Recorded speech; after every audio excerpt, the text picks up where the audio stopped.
देखी राम मंदिर निर्माण की प्रगति। सीएम योगी आदित्यनाथ ने हनुमानगढ़ी पहुंचकर हनुमंत लला के दरबार में हाजिरी लगाई। हनुमान जी की आरती पूजा के बाद वे सीधे रामलला के दरबार पहुंचे। उन्होंने रामलाल की पूजा आरती करने के बाद निर्माणाधीन राम मंदिर का भी दर्शन किया। मंदिर निर्माण के लिए चल रहे कार्यों की प्रगति देखी। इंजीनियरों ने उन्हें मंदिर की प्रगति से अवगत कराया। मंदिर निर्माण कार्य देखकर वे खुश नजर आए और इंजीनियरों की पीठ भी थपथपाई। दोपहर 12:28 बजे बड़ा भक्तमाल आश्रम पहुंचे। वह यहाँ एक धार्मिक अनुष्ठान में शामिल हुए। मंदिर में विराजमान भगवान सीता वल्लभ को सोने का मुकुट धारण कराया।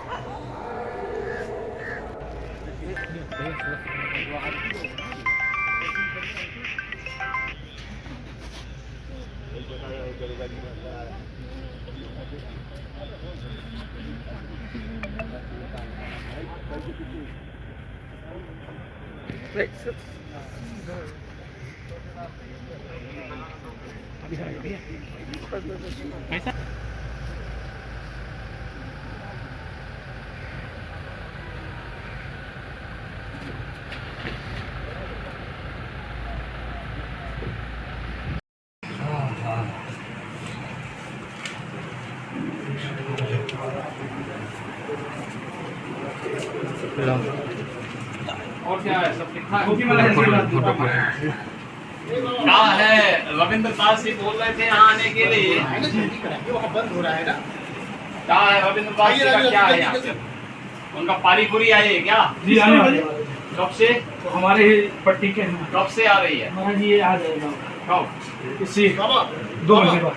2 महीने के बाद? बताइए ना। 2 महीने के बाद आएगा। तो अभी से क्यों बोल रहे हैं? पहले से सुना था उसकी व्यवस्था पुलिस लाइन में ज्यादातर में बन चुके हैं। यही हम हर थाना स्तर पर भी पुलिस कार्मिकों के लिए, क्योंकि जब हम लोग पहले देखते थे उनके जो बंकर होते थे, जो बैरक होते थे, बहुत ही जर्जर हालत में थे।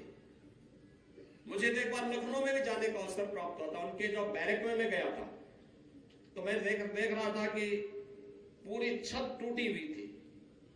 तो एक पुलिसकर्मी वहां एक टूटी हुई चारपाई में लेटा हुआ था। मैं अचानक वहां घुसा, वो बेचारा आंखें मलने लग गया। उसको आश्चर्य हो रहा था कि मैं सही उसके सामने हूं या सपने में वो सामने आया हूं। तो आंखें ऐसे खोला, मैंने कहा नहीं मैं ही हूं। मैंने कहा क्या देख रहे हो भाई? वो देखता क्या, वो दिन में उसको पूरे जो है ऊपर आसमान, खुला आसमान दिखाई दे रहा था। उसी दिन हम लोगों ने निर्णय लिया था कि पुलिस कार्मिकों के लिए, जिनके माध्यम से बेहतर सुरक्षा का वातावरण प्राप्त होता है, हम लोग प्रदेश के अंदर हर पुलिस लाइन में, हर थाना में और जहां भी पुलिस कार्मिक सेवा करते हैं वहां पर अवस्थापना सुविधाओं को देंगे।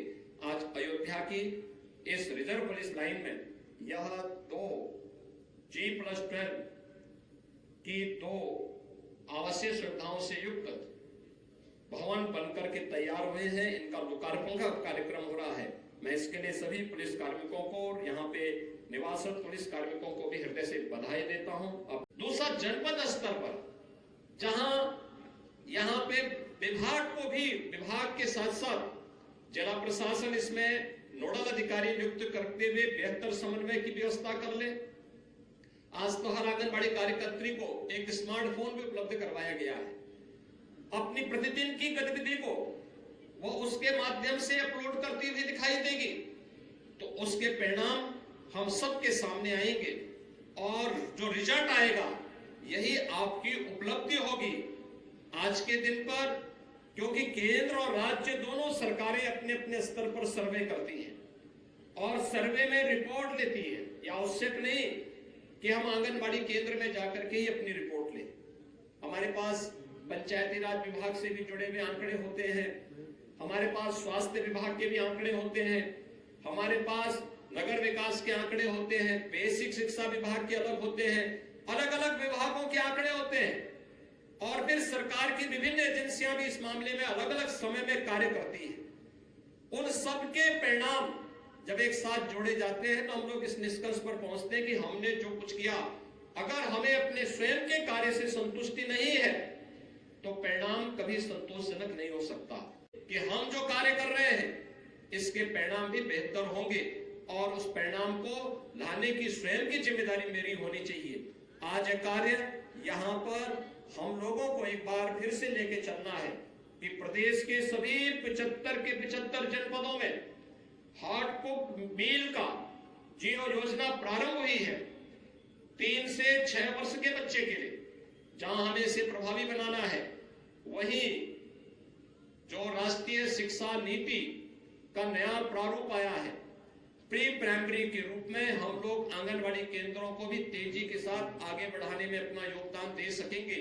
तो याद रखना, यह उस बच्चे की नींव को हम उतना ही मजबूत करने में सफल होंगे। आज के इस अवसर पर जहां इन सभी कार्यक्रमों के लिए मैं महिला और बाल विकास विभाग को इन सभी योजनाओं के लिए हृदय से बधाई देता हूं।